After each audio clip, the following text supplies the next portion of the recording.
We're in Mexico again tonight as thousands of migrants try to find a faster way to the U.S. border. The White House says it's now getting help from the Mexican government. They have helped stop a lot of the transportation means of these individuals in these caravans, forcing them walking. They have helped us in new ways to slow this down, to break this up, and keep it from moving as aggressively towards the United States. But the Mexican government's approach to the caravan changes, sometimes blocking the transportation efforts and at other times standing by as migrants jump aboard trucks. But for the thousands who will continue on to the U.S. border, Donald Trump issued another warning. You aren't getting in. Our military is out. We have about 5,008. We'll go up to anywhere between 10 and 15,000 military personnel on top of Border Patrol, ICE, and everybody else at the border. Nobody's coming in. We're not allowing people to come in. So hearing that, some in the caravan are reconsidering their next move. The migrants are still in the far south of Mexico, much closer to Guatemala than the United States, and they still have weeks of travel and more than 1,000 kilometers ahead of them. Our Susan Ormiston is with the caravan tonight. Normally by dawn, this caravan's already on the move, snaking north. Not today. The morning brings a pause in their odyssey, which leaves some questioning how they'll move on at all. Cindy Mia, a single mother with her kids, is prepared to wait. Why are you staying here? Porque dicen que están esperando respuesta del gobierno para ver si nos dan buses para llevarnos al DF y un solo. But there is no sign yet of that. In fact, there are signals the Mexican government won't help them go any further. We found a group talking politics, digesting the tough messaging from the U.S. president. So if you can't get in, if Trump blocks you, what will you do? Por eso nosotros decíamos que otros países nos presten la ayuda, pues, de poder trasladarlos para otro lado, un refugio, pues. Like where?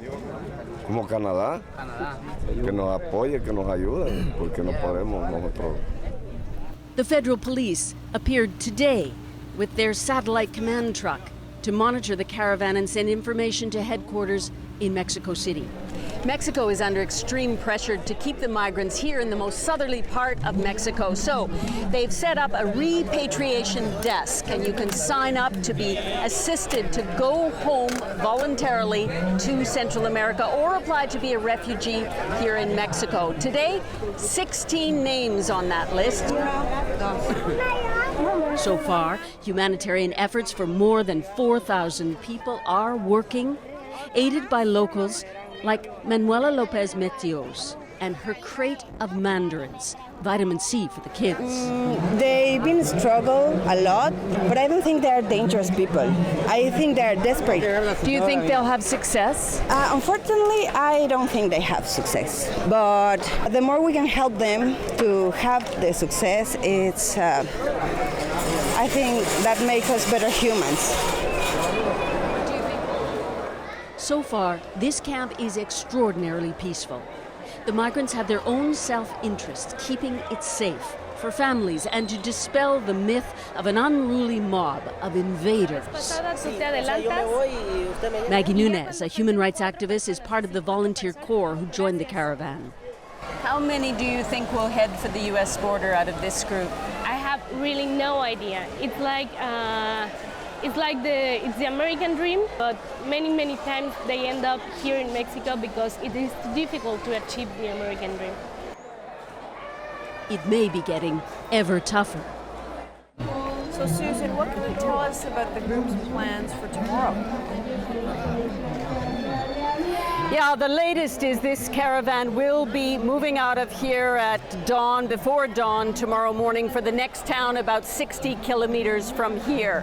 Probably a combination of hitching a ride on trucks or cars and walking. No sign of any buses at all.